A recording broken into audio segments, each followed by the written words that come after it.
नमस्कार दोस्तों, जय श्री राम। तुलसी कृत श्री रामचरितमानस रामायण को लगभग सभी ने पढ़ी और सुनी होगी, लेकिन वनवास के दौरान पंचवटी में भगवान श्री राम जी से लक्ष्मण जी के बीच जो सबसे महत्वपूर्ण संवाद हुआ था, शायद ही ईश्वर किसी आम व्यक्ति का ध्यान गया होगा। लक्ष्मण जी ने राम जी से अपने मन में उठ रही जिज्ञासा को इन 5 प्रश्नों के रूप में पूछा था, जिसे अगर कोई अपने जीवन में अपना ले तो उसका जीवन सत्य के स्वरूप को जान और समझकर पूरी तरह बदल सकता है। जीवन में जिस भी चीज की कामना है उसे पूरी कर सकता है। लक्ष्मण जी द्वारा पंचवटी में प्रभु श्री राम से पूछे गए सवाल कुछ इस प्रकार हैं। पहला, ज्ञान किसको कहते हैं? दूसरा, वैराग्य किसको कहते हैं? तीसरा, माया का स्वरूप बतलाइए। चौथा, भक्ति के साधन बताइए कि भक्ति कैसे प्राप्त हो। और पांचवा, जीव और ईश्वर में भेद बताइए। भगवान श्री राम लक्ष्मण जी की बात सुनकर कहते हैं, थोड़े ही मह सब कहूँ बुझाई, सुनहु तात मति मन चितलाई। अर्थात थोड़े में ही सब समझा देता हूँ। यही विविधता है कि थोड़े में ही ज्यादा समझो। पहले भगवान ने माया वाला सवाल उठाया, क्योंकि पहले माया को जान लेना चाहिए। भगवान कहते हैं कि माया वैसे तो अनिवर्चनीय है, लेकिन फिर भी मैं अरु मोर तोरते माया, जेहि बस किन्हे जीव निकाया। अर्थात मैं, मेरा और तेरा, यही माया है। केवल 6 शब्दों में बता दिया। मैं अर्थात जब मैं आता है तो मेरा आता है, और जहाँ मेरा होता है वहाँ तेरा भी होता है। तो ये भेद माया के कारण होता है। प्रभु ने माया के भी 2 भेद बताए हैं, एक विद्या और दूसरी अविद्या। एक दुष्ट अतिशय दुख रूपा, जावश जीव परा भव कूपा। एक रचहि जग गुण बश ताके, प्रभु प्रेरित नहीं निज बल ताके। अर्थात अविद्या रूपी माया जीव को जन्म मरण के चक्कर में फंसाती है।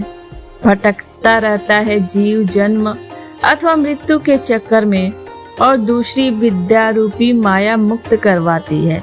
दूसरा प्रश्न, ज्ञान किसको कहते हैं? अर्थात हम ज्ञानी किसे कहेंगे? जो बहुत प्रकांड पंडित हो, शास्त्रों को जानता हो, बड़ा ही अच्छा प्रवचन कर सकता हो, दृष्टांत के साथ सिद्धांत को समझाए, संस्कृत तथा अन्य बहुत सी भाषाओं का जिसे ज्ञान हो, वही ज्ञानी। पंडित और ज्ञानी में अंतर है। उसे पंडित कह सकते हैं, लेकिन ज्ञानी नहीं। गोस्वामी तुलसीदास जी ने बड़ी अद्भुत व्याख्या की है ज्ञानी की। ज्ञान मान जह एकौ नाही, देख ब्रह्म समान सब माही। अर्थात ज्ञान उसको कहते हैं जहाँ मान न हो, अर्थात जो मान अपमान के द्वंद्व से रहित हो, और सब में ही जो ब्रह्म को देखे। ज्ञान के द्वारा तो ईश्वर की सर्वव्यापकता का अनुभव हो जाता है, तो सब में भगवान को देखने लग जाता है। तीसरा प्रश्न, वैरागी किसको कहते हैं? अर्थात हमारी परिभाषा यह है कि भगवे कपड़े पहने हो या फिर संसार छोड़कर भाग गया हो, सिर पर जटाएं हो, माथे पर तिलक हो, हाथ में माला लिए हो, वैरागी होता है। भगवान श्री राम कहते हैं, कहिए तात सो परम विरागी, त्रिनशम सिद्धि 3 गुण त्यागी। अर्थात परम वैरागी वह है जिसने सिद्धियों को 3 अर्थात तिनके के समान तुच्छ समझा। कहने का तात्पर्य यह है कि जो सिद्धियों के चक्कर में नहीं फंसता, और 3 गुण त्यागी अर्थात 3 गुण प्रकृति का रूप यह शरीर है, उससे जो ऊपर उठा, अर्थात शरीर में भी जिसकी आसक्ति नहीं रही, वही परम वैरागी है। चौथा प्रश्न, जीव और ईश्वर में भेद। माया ईश न आप कहू, जान कहिए सो जीव। बंध मोक्ष प्रद सर्व पर, माया प्रेरक शिव। अर्थात जो माया को, ईश्वर को और स्वयं को नहीं जानता, वह जीव और जीव को उसके कर्मानुसार बंधन तथा मोक्ष देने वाला ईश्वर। 5वां प्रश्न, भक्ति के साधन कौन से हैं जिससे भक्ति प्राप्त हो जाए? प्रभु श्री राम जी कहते हैं, भगत की साधन कहो बखानी, सुगम पंथ मोहि पावहि प्राणी। प्रथमहि विप्र चरण यति प्रीति, निज निज कर्म निरत श्रुति रीति। एहि कर फल पुनि विषय विरागा, तब मम धर्म उपज अनुरागा। श्रवणादिक नव भक्ति दृढ़ाई, मम लीला रति अति मन पाही। अर्थात भक्ति के साधन बता रहा हूँ, जिससे प्राणी मुझे बड़ी सरलता से पा लेता है। सबसे पहले विप्रों के चरण विप्रे। विप्र का अर्थ है जिसका जीवन विवेक प्रदान हो। ऐसे विप्रों के चरण विप्रे वेदों के बताए मार्ग पर चलें, अपने कर्तव्य कर्म का पालन करें। इससे विषयों में वैराग्य होगा तथा वैराग्य उत्पन्न होने पर भगवान के धर्म, भागवत धर्म में प्रेम होगा। तब श्रवणादिक 9 प्रकार की भक्तियाँ आ जाएंगी और भगवान की लीलाओं में प्रेम हो जाएगा। संतों के चरणों में प्रेम हो, मन, कर्म और वचन से भगवान का भजन करें तथा गुरु, माता पिता, भाई, पति और देवता सब में मुझे ही देखें। सबको वंदन करें, सबकी सेवा करें। इतना कर लें तो समझो मिल गई भक्ति। अब भक्ति मिली है या नहीं, इसका हमें कैसे पता चले? तो इसके लिए 2 चौपाई और बताई है।